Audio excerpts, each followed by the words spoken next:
You've got the best of both worlds. All of our strengths, none of our weaknesses. Ah, Blade, directed by Stephen Norrington, who also directed The League of Extraordinary Gentlemen. He has not directed a movie since The League of Extraordinary Gentlemen. And why is that? Because The League of Extraordinary Gentlemen was absolute goddamn dog shit. But Blade, however, was not dog shit. Blade was a whole lot of fun, starring Wesley Snipes, Stephen Dorff, Udo Kier in his most Udo Kier role to date. Well, and then he would do more Udo Kier roles that would absolutely just... I don't even actually know if that's how you pronounce his last name, but the man is just such a great character actor that plays roughly the same role and has for the last 30 fucking years. A weird Russian or, creepy guy that is always just right there to offer a bunch of exposition and just be there and be paid to be a character actor. And hey, you can make a great goddamn career out of that. Chris Christopherson was also in this in his first role after he died. And actually, it's kind of funny that Chris Christopherson is still alive. He was born in 1936. I almost said 1336. Maybe some of the characters in this movie were born that long ago. Chris Christopherson is pretty good in this, and Blade's one of my favorite movies as far as just great action-y, vampire-y, bloodshed, bloodbath, whatever. It doesn't have really great writing. It does have writing from David S. Goyer, who did write The Crow City of Angels, which if you haven't seen that, don't. It's kind of absolutely dog shit. Dark City, which was pretty good, did prove that the director of The Crow at least tried to do different things. Blade 2, Jumper, and yeah, he's directed a whole bunch, or he's wrote a whole bunch of other stuff since then. So yeah, perhaps Jumper wasn't the best example. And the Dark Knight trilogy, he's done varying quality of movies. It's weird. It goes from one side of the pendulum to from really good stuff over to here to really he did that. But then again, if he's getting paid to write some weird stuff, why not just put a pile of millions of dollars in his lap and he'll write something well like this.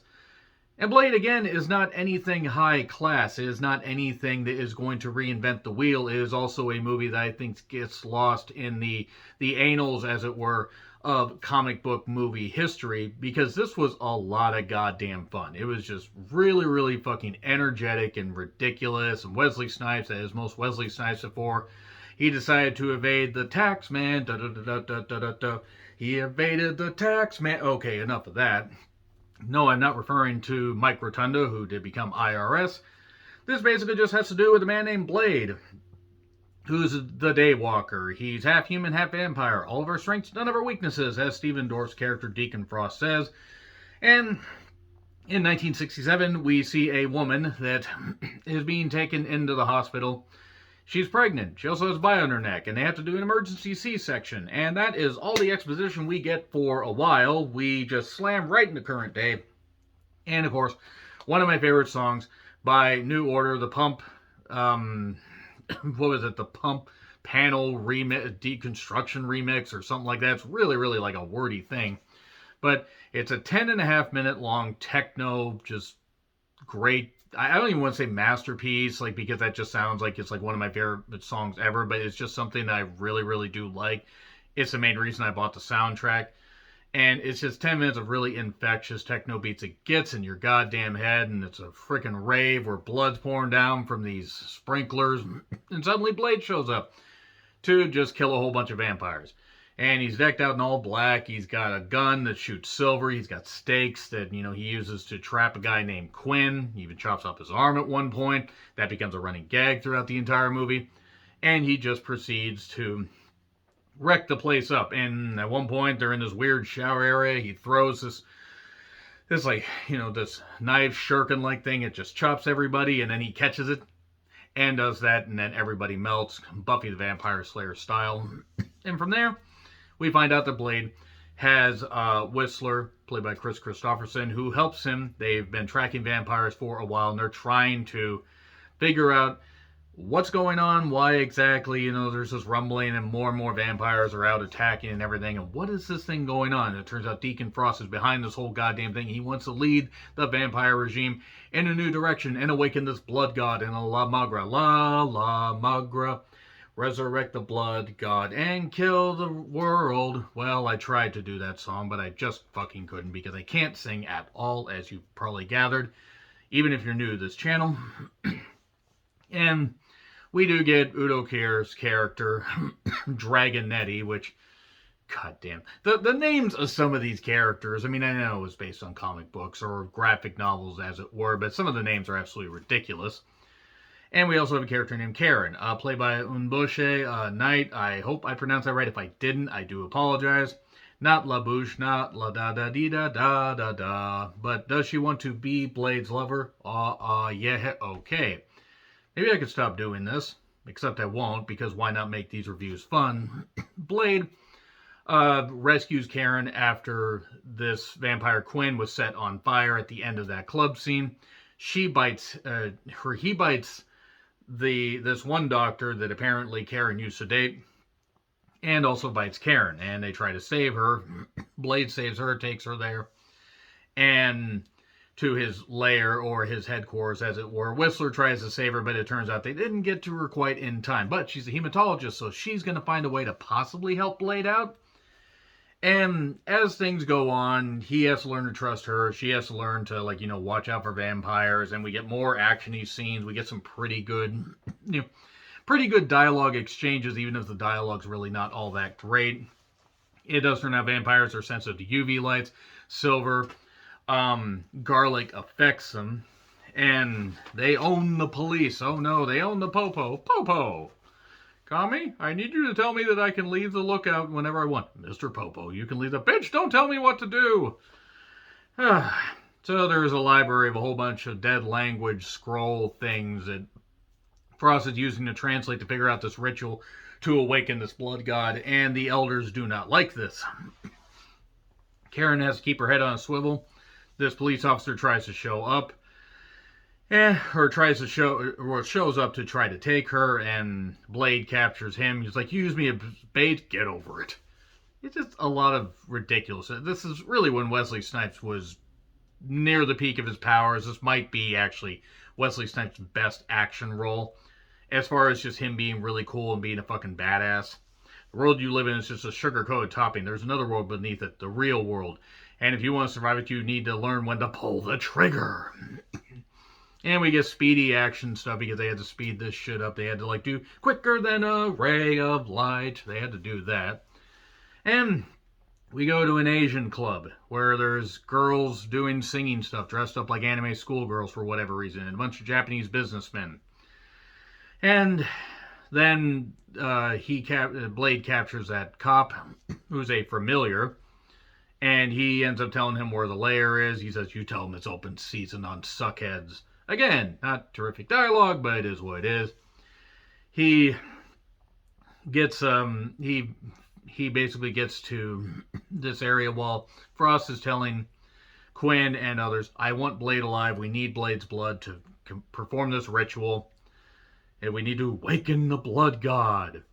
But then they find this weird giant living beanbag chair named Pearl that's supposed to be the source of all this stuff and help Frost uncover this stuff. But then he or she or it, they were never really, I think but they were never totally sure on that. I'm just going to say this giant beanbag chair gets fried.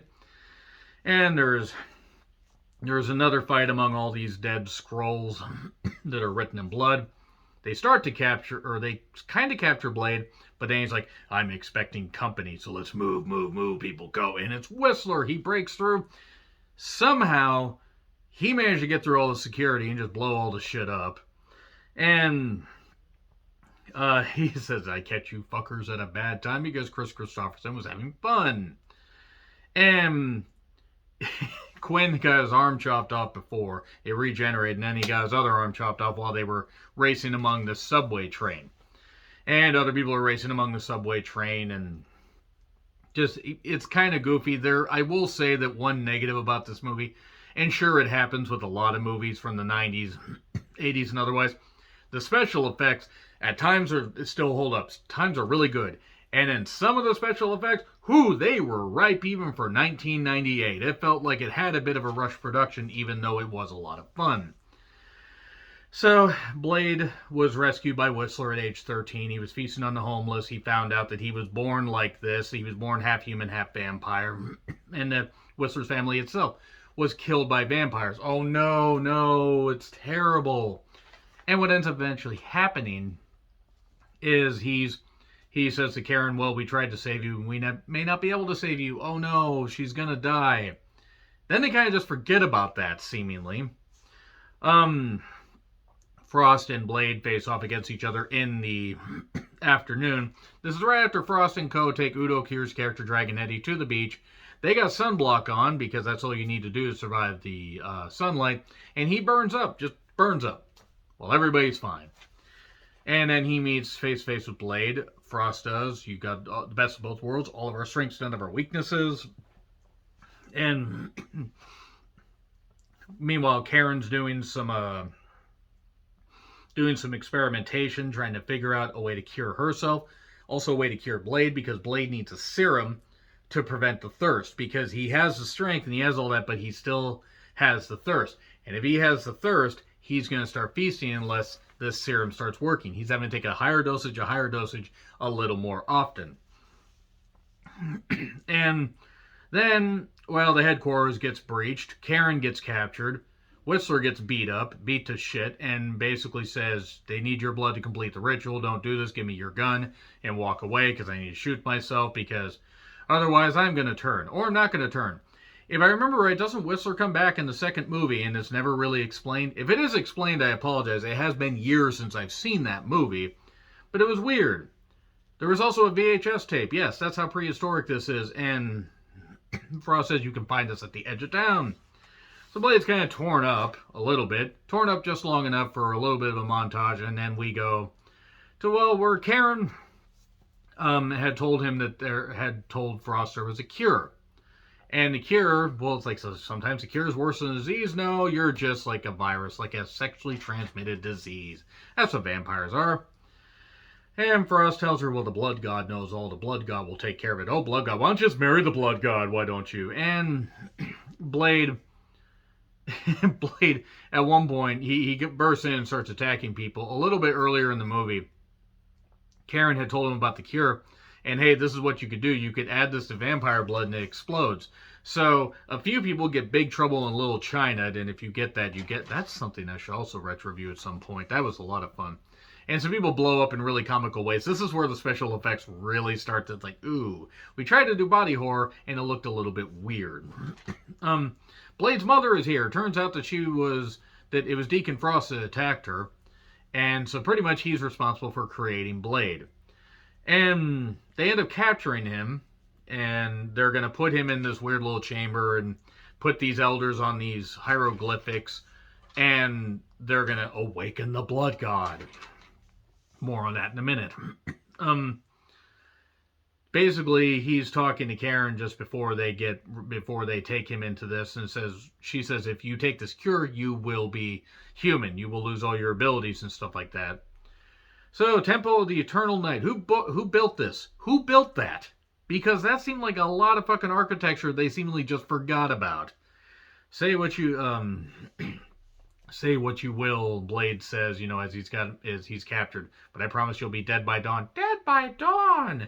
If the Deerhead starts saying that, then you have to wonder, how the fuck did the Deerhead get in an ancient temple? So they put him in a cushy little chamber that's very obviously, it's just got, like, fucking style, like, like little cushy stuff in there. Like, it doesn't look different. This is where I think some stuff they might have done with a redo. Like, it looked a little bit goofy. They lock him in the chamber, they cut his wrist, and the blood starts pouring out and stuff like that. The mother, however, is trying to appeal to Eric, aka Blade, trying to appeal to him, like, please, just accept this and whatever. Why'd she get so close to her son like that? A little bit weird. A little bit. A lot weird, actually. And then, tonight, the Age of Man comes to an end. Stephen Dorff was having a fucking blast in this and was hamming it up like crazy and actually doing pretty goddamn well. And then there's blood all over the elders. And Deacon Frost gets the blood on him. And then suddenly the blood unlocks these weird skeletons that are in the vampire elders, and they pass through him like weird ghostly apparitions, like Zoink Scoob. And Deacon Frost is suddenly able to regenerate and do a whole bunch of stuff. And also Blade needs a serum, and the serum stuck up, in like one convenient little place. and he can't take care of it. He needs a serum, except it's not a serum. It's actually the explodey stuff that he used before. That's important for a minute from now. He gets back at full strength by Karen offering her blood and everything, and it was a weird sexual thing that was very, very bizarre. And mind you, Karen was supposed to be dead within a day or two, or turning within a day or two. They seemingly forgot about that, and maybe she was totally fine. Maybe they just forgot about that plot device. And there's techno music in the temple. There's techno music in the spotlight, where they do not have any religion. And they get this grandiose sword fight scene where they have their blades out. Okay, I tried.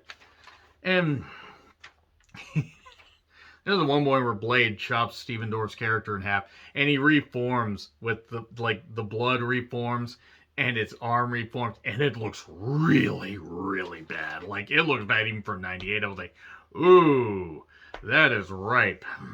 But he ends up throwing his sword up there, getting the serum, which actually isn't the serum, and he throws one at Frost. And then he throws a bunch at him, using him as a human dartboard, a vampire dartboard, as it were. And then kicks one into his head. And it's the explodey blood stuff, and then he explodes all over. And that's it. That's how you defeat a blood glod. Blood glod. That's how you defeat a blood glod. You just throw stuff at him until you screw up the English language more times than you care to count. And he did have one line. Some motherfuckers are always trying to ice skate uphill. I don't know why he said that. I don't know what ice skating has to do with this, but whatever. And basically everybody's fine. Well, Blade and Karen are. Karen's seemingly okay after getting a lot of blood sucked out of her. She's able to move around remarkably well. And Blade says, you keep your serum. There's a war still going on. You want to help? Make me a better serum. And then he's in Moscow, and then goes to kill a guy, and that's it. Then we get to Blade 2. We can get to Blade Trinity. We don't talk about Blade Trinity. Blade Trinity was ass for a variety of reasons. Blade, however, a whole lot of fun. Let me know your thoughts on Blade in the comments, please. Like, share, subscribe, Twitter handle in the description. I'm Charm Ritlin. I'll see you soon.